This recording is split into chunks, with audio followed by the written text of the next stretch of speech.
Hi, I'm Richard Lacayo. I'm the art critic of Time magazine, and this is a brief look at some of the work in the Whitney Biennial of 2008. Every 2 years, the Whitney Museum in New York attempts a survey of contemporary art. The show is always highly anticipated, even if just as a chance for critics to throw spitballs at it, as they often do. The biennial is always a very mixed bag. It was chosen this year by two Whitney curators, Henrietta Holdish and Shamim M. Momim.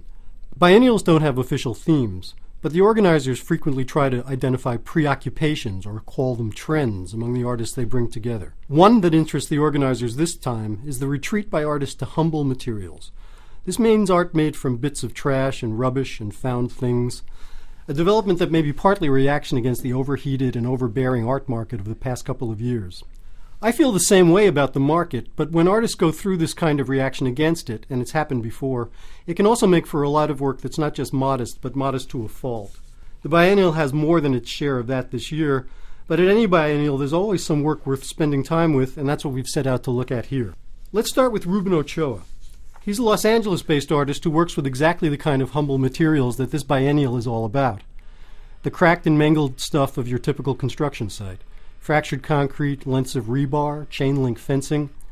He combines these things into big sculptural formations. This one is called an ideal disjuncture.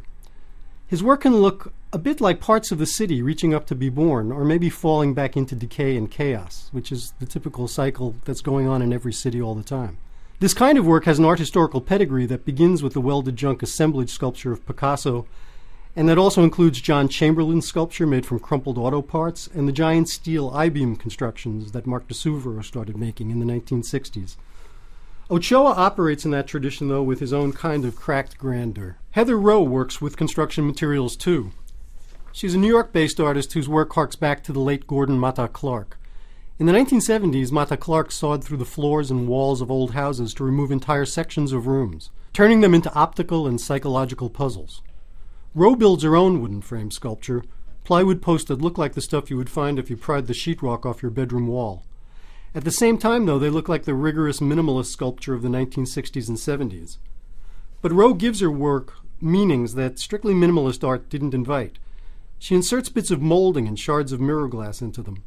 A piece like this one, it's called Something Crossed the Mind, embellished 3 times, starts to resemble a maze of memory and of reflection in all senses of the word. Melanie Schiff is a Chicago-based photographer who brings simple things and sunlight into magical juxtapositions. That's what she does in a picture like Water Birth, which is simply an image of a house plant crammed into a bathtub that's too small for it and struck by the most resonant sunbeam this side of a Renaissance Annunciation. There's one posthumous work in this biennial, an installation by Jason Rhoades, who was just 41 when he died of heart failure 2 years ago. By that time, he had built a reputation as a kind of one-man barbaric yawp. He made his name with sprawling installations that were filled with carefully selected odds and ends of all kinds, and combined them into suggestive confabulations, frequently about sex. They were teeming, swaggering, messy, obscene. They could be obscure and way beyond sexist. But they could also be a lot of fun. And the one that spreads out across an entire gallery at the Whitney is called The Grand Machine, the Areola. Areola, as you know, being the circle of colored skin around your nipple.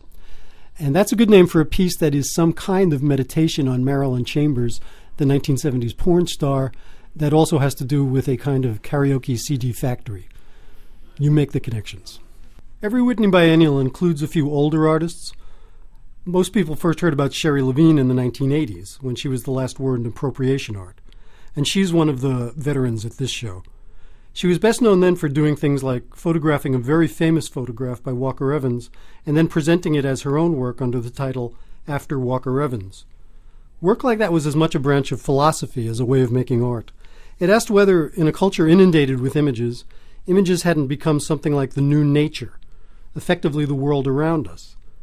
And in that case, weren't they something that artists could use as the subject of their work just as they once used sunsets?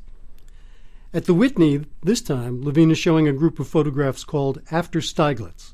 Her source material this time is the famous series of photographs that Stieglitz made of clouds in the 1920s and 30s. He called them equivalents as a way of saying that the clouds were physical representations of his interior states, the movements of his soul. Levine has pixelated a group of the Stieglitz pictures until each one becomes an abstract grid of black and gray boxes.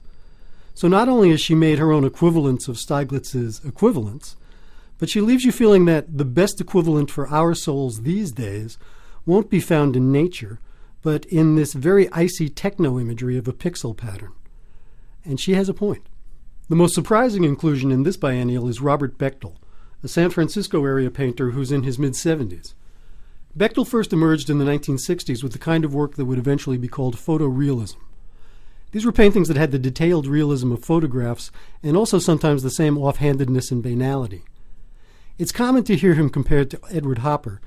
His paintings, like this one called 6 Houses on Mound Street, are beautiful in the same deadpan way as Hopper's. And he has the same gift for finding the wistful note in sunlight. His houses and streets are silent, enigmatic, and perfectly balanced, though sometimes in a strangely precarious way. Part of the biennial this year has spilled over to an Armory building a few blocks from the museum.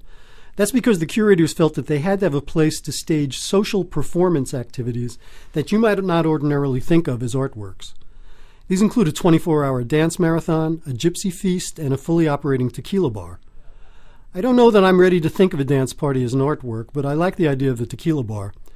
Even if you don't like the show, you can still get a buzz on. This is Richard Lacayo for Time Magazine.